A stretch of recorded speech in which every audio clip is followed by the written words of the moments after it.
Aha, welcome. Come in, come in. The house lights are dimming and our little stage is set. Tonight, you and we're going to observe a rather ambitious soul as he undergoes, well, let's call it a transformation. This is the story of his ascent. You know, our story, it's a simple one, really.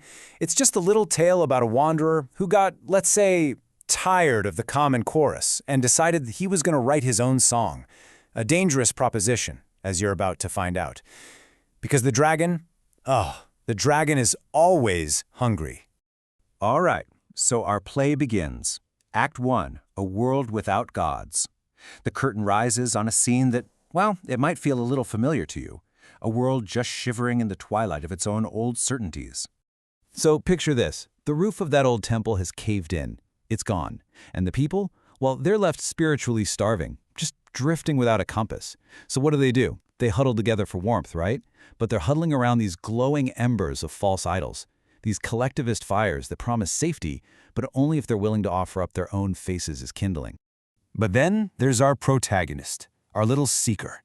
He refused this easy warmth. He saw it for exactly what it was, nothing more than a stupor of agreement. So he turned his back on the whole crowd and just walked, alone, straight into the uncharted wilderness, looking for that dragon of inner chaos. Was it a fool's errand? Maybe.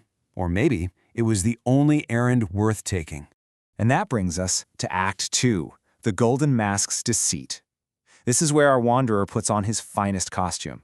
Oh, he thinks he's in control, you see. He's wearing this mask. It's a beautiful golden thing, but it's really just there to hide the rot underneath. So, on the one hand, you've got this golden mask, right? His Apollonian self. It's all about sophisticated logic, pristine order, a beautiful face designed to just paper over the gaping abyss inside him. But underneath all that, that's where the ugliest man stirs. The crawling personification of every single unacknowledged pain, every hidden shame he's ever run from. But here's the thing about the wilderness. It's no place for masks. This journey inward, it's a kind of alchemy, isn't it?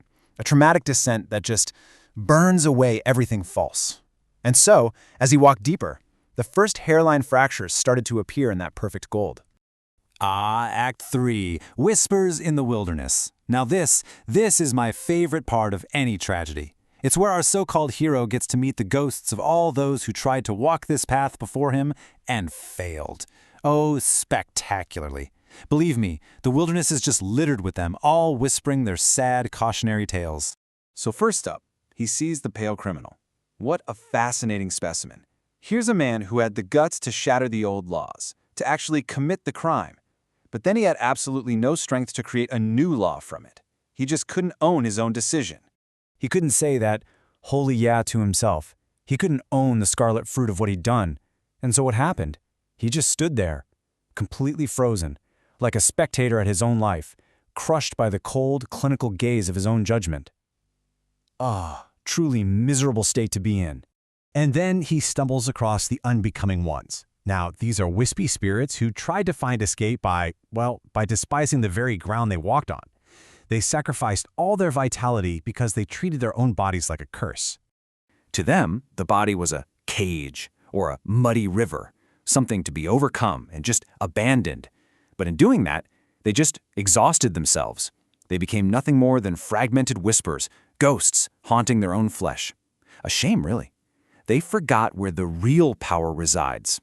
But our seeker, he was watching all of this. And watching these failures, he remembered a crucial piece of the puzzle. The body, that is the great reason. It's a mighty ruler, an unknown sage. And the conscious mind, that proud little intellect he thought was so important, it's just the body's small toy. And now, Act 4, The Crimson Gift. This is the moment you've all been waiting for, isn't it? The climax. After watching all the follies of others, our seeker thinks he's finally ready for his final trial. A trial that was orchestrated, shall we say, by certain interested parties. Yes, by me. I call it the Mephistophelian descent. It's one of my favorites, and it unfolds in 3 little parts. First, I offer the sweet temptation of simple, gratifying resentment. So easy to swallow. Then, I carefully and elegantly dismantle his resolve with clever, corrupting words. And finally, once he's at his absolute weakest, The Crimson Reaper arrives, not to tempt, mind you. Oh no. The Reaper is there to deliver total judgment. And the result? Oh, it's exquisite. A violent liquefaction of the soul. He enters a state of absolute despair, where his entire horizon just shrinks and becomes a perfect, suffocating circle of his own making. There's no up, there's no down. There is only the abyss. And right there, at the bottom of everything, that's when I offer him my gift, the Crimson Gift. And it's a deliciously simple choice, really. Annihilation or creation? Will you embrace the sweet final release of nothingness, or will you suffer the agony of creating something new? So here are the two logics. You've got the logic of zero, a total surrender to the abyss. Just let go. An elegant fade to black. And then there's the logic of one, the brutal, arduous, almost impossible task of forging a sovereign, integrated self from all that wreckage. The stage is dark. The choice is just hanging there in the air. And this brings us to Act 5, forging the logic of one. This is the moment. The single moment that's going to define everything that comes next. He chose one. He actually chose to exist. Against all reason, against every ounce of comfort, he reached out, grasped the burning rope, and chose to pull himself up. And in that one moment, he did it.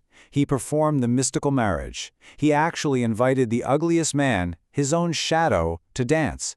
He took the very poison of his suffering and somehow turned it into fuel for a creative dance. And he became, at last, an architect of meaning.